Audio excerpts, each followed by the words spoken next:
Fala pessoal, nós vamos continuar então aqui o semáforo. Agora nós vamos acrescentar o botão, tá bom? Então vamos ter que fazer algumas modificações para podermos então adicionarmos esse botão aqui. Primeiramente, vou dar um zoom, ok? Deixa eu mudar essa linha aqui para cor preta, que ela vai então para o ground. Tá? E essa linha aqui, deixa eu colocar ela só diferente para ninguém confundir. Vamos colocar um roxo aqui, só para ser bem diferente.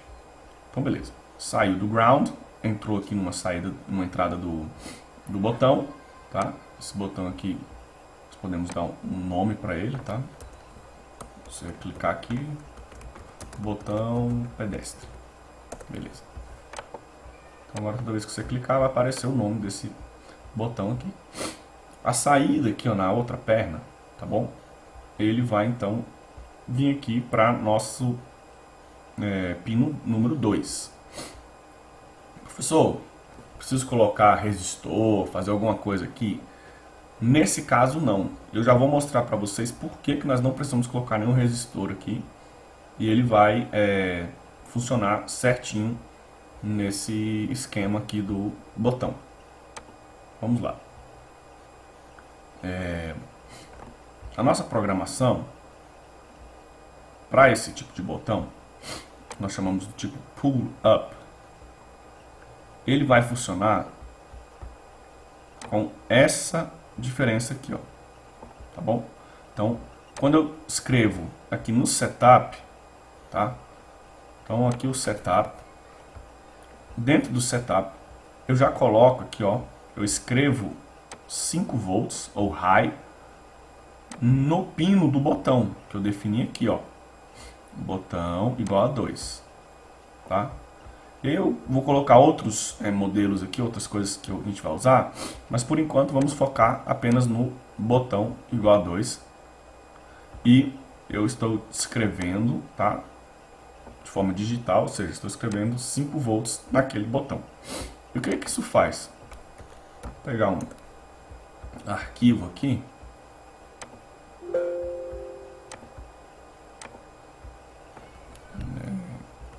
Arduino.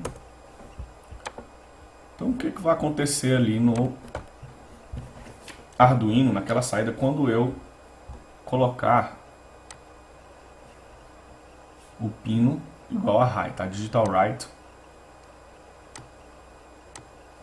Então beleza. Nós temos aqui o Arduino. Vou colocar aqui o pino 2 aqui. Pino 1 e o pino 2. Os dois aqui só para a gente saber. 1 e 2. Quando eu coloco o digital write nesse pino 2, ele faz isso aqui, ó.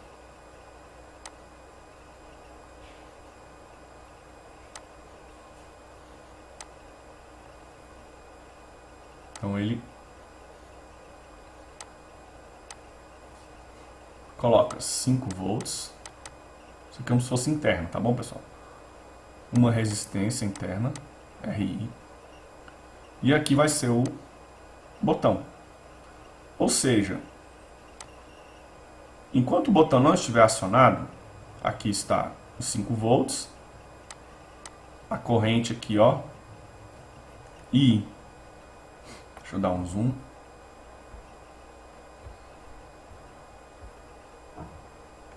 A corrente I aqui vai ser igual a 0. Por quê, professor? Simplesmente pelo fato de que eu não tenho nada passando aqui, né? Eu não tenho ground aqui, ó. Não está ligado ao ground. Então vamos colocar aqui GND. GND. Está então desligado aqui, ó. Então essa corrente aqui, ó, I igual a 0.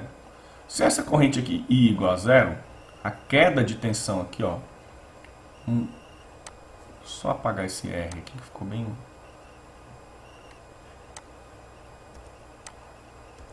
esdrúxulo, né? Então, vamos colocar R, I, ok? Então, esse RI aqui, ó, se eu estou passando zero corrente nesse RI, o que isso significa? Então, a queda de tensão que teria aqui, para a gente poder achar, então, a tensão aqui nesse nó. Tá bom? Que é igual ao pino 2. Então, vou colocar P2 aqui. Pino 2. Então, a tensão no pino 2 vai ser igual a 5 menos RI vezes I. Tá? Então, eu estou pegando aqui qual era a tensão que tinha aqui, a queda de tensão nesse resistor, então eu acho quanto que vale ele aqui. Beleza. Se I é igual a zero, logo a queda de tensão é zero, ou seja, eu vou ter 5 volts. Quando o botão está... Então, não acionei o botão. Então, vou colocar N aqui, ó. Não botão. Beleza. Agora vamos para o segundo caso. Só apagar aqui.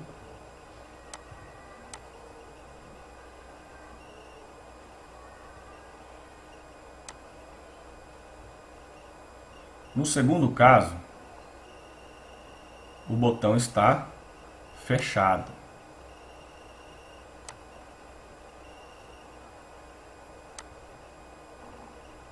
Então eu fechei o botão aqui, ó. Então, se ele está fechado, a corrente vem, ó. Então o I vai ser diferente de zero. Tá bom? Então, tendo o I diferente de zero, vou ter 5 menos RI vezes I. Esse RI e essa corrente aqui, elas já vão ser equivalentes a como você definir isso, que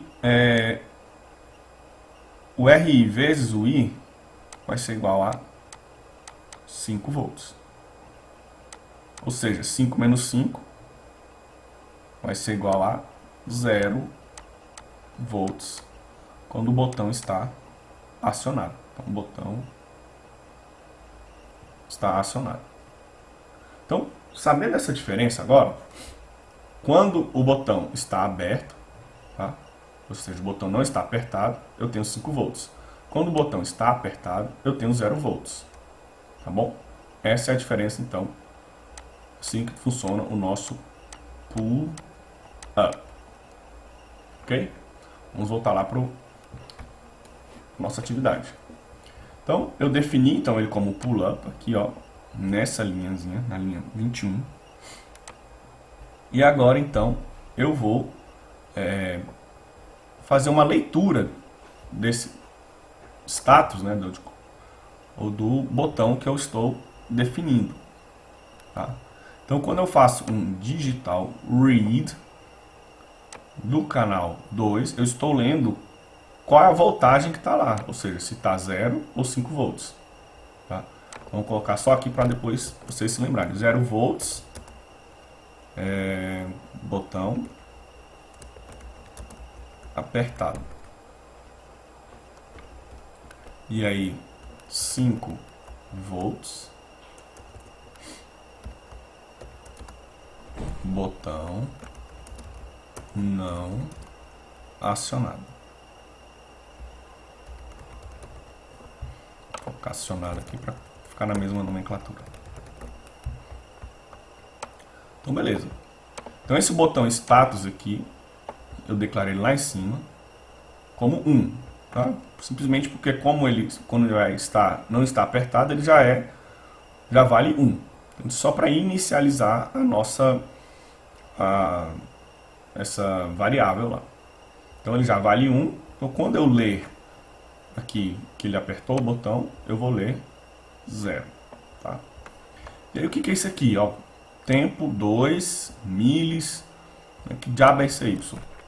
Isso aqui nada mais é do que eu estou recebendo na variável tempo 2 o valor de tempo transcorrido desde o início do programa. Então o que acontece aqui, pessoal? Eu acionei o programa, né? Eu dei o iniciar a simulação. Essa função aqui, essa função milis, ela vai então me dar esse tempo em milissegundos. Ou seja, quanto tempo que eu apertei esse botão iniciar a simulação. Quanto tempo começou a rodar esse void loop aqui, ó. Tá? Então é simplesmente isso. Para que eu quero isso? Já vamos mostrar. Quando eu vou acionar o botão, eu quero saber se já transcorreram-se pelo menos 10 segundos que alguém apertou o botão. Para não acontecer de que o semáforo está lá ligado e aí alguém foi lá, apertou o botão, atravessou e logo em seguida, né, sem esperar um tempo, a outra pessoa vai lá, aperta o botão e já para de novo. Então ele contabiliza aí um tempo desde que o botão foi apertado anteriormente. Então eu faço essa subtração aqui, ou seja, o tempo no início aqui menos o tempo que a gente vai pegar lá embaixo depois que acontecer todo o ocorrido aqui do pedestre. Então, ó, se o botão foi apertado, ou seja, o botão status igual a 0, e, então isso aqui é a condição, né? O tempo total, que é esse aqui, for maior do que 10 mil milissegundos. Então, 10 segundos. Eu venho aqui, então, ó, logo em seguida, se ele entrou nessa condição aqui, eu atualizo o meu tempo, tá bom? Então, tempo 2 igual a tempo, ou seja, eu já assumi esse tempo aqui como o tempo em que o botão foi apertado, porque ele mudou de condição. Então já atualiza a minha variável logo aqui do início. E ele vai fazer todo o processo que a gente já fez no outro lá, né? Fica amarelo para o carro, depois fica vermelho para o carro e verde para os pedestres. Só que aqui eu diminui os tempos para poder encaixar, né? 2 segundos, 3 segundos. E aqui o vermelho pisca por 1, 2, 3, 4, 5 segundos. Tá? Ele pisca então 5 vezes. E aí retorna então para o início do programa. Verifica se o botão foi apertado. Como o botão ainda não foi apertado ou não passou os 10 segundos, ele sempre vai vir para essa condição else aqui, ó, pessoal. Quem é a condição else? Condição else, ela funciona deixando então verde para o carro e vermelho para o pedestre. Então sempre que o botão não for apertado, ele vai ficar nessa condição. Então aqui no caso, nós estamos trabalhando com a condição de que tem que ter um pedestre apertando o botão para que o semáforo pare.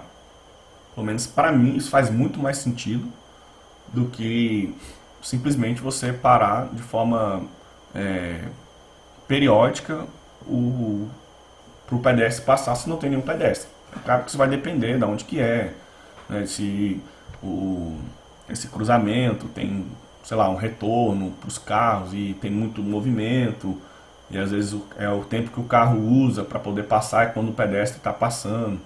Então é claro que isso vai variar de semáforo para semáforo, mas quando é um semáforo simples e puramente de pedestre, eu, Ariel Caleb, acho muito mais interessante, acharia muito mais interessante se esses carros fossem parados somente quando tivesse um pedestre lá. Mas isso já é uma discussão mais filosófica, né, da questão, não vamos entrar nesses pormenores. Então beleza, vamos ver se funcionou. Vamos rodar aqui. Se ele rodar, quer dizer que não tem nenhum problema no nosso programa. Eu espero que não dê. Hoje acho que a internet, eles falaram que eu ia fazer uma modificação. Ah não, deu certinho. Então beleza, ó. Aqui vocês podem verificar o tempo, tá, pessoal? Geralmente quando você coloca esse milis, ele começa então a fazer com que o tempo seja contado mais milimetricamente, né? Ou de milissegundos. Então vai passando de milissegundos.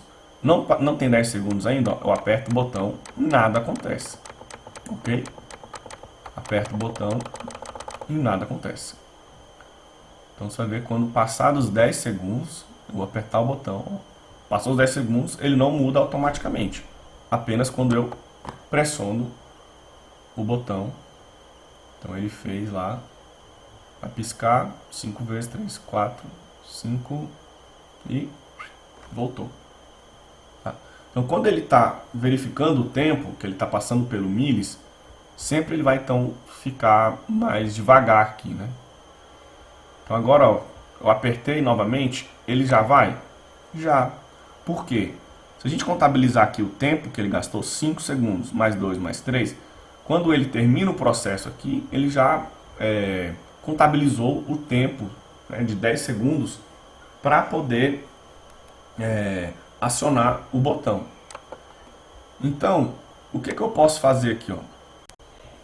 Então, pessoal, o que vai acontecer aqui? Aqui, nós estamos atualizando o tempo, né, estávamos atualizando o tempo de acordo com o momento em que ele apertou o botão. Quando ele entra aqui no if, ele não passa mais por essa função aqui, milis. Então aqui, se eu atualizar ele no final, o tempo, tá? Então eu estou pegando o momento aqui, né, desde que acionou o programa, desde que começou o programa, no final da execução aqui do semáforo do pedestre. Então agora ele vai ter que verificar isso sempre de acordo com o tempo em que acabou aqui, né? Porque ele não vai entrar o tempo todo nessa condição. Então, vamos verificar isso. Então aqui ainda não passaram-se os 10 segundos, tá? Precisamos esperar esses 10 segundos.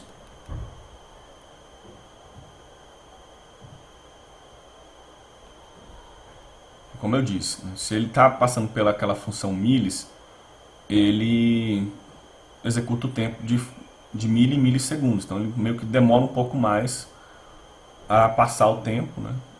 Apesar do tempo não ser relativo, né? Nesse sentido aqui, mas ele passa. Então deu os 10 segundos, eu apertei o botão, ele funcionou. Como não está passando pelo milis, ele vai de forma mais rápida, tá?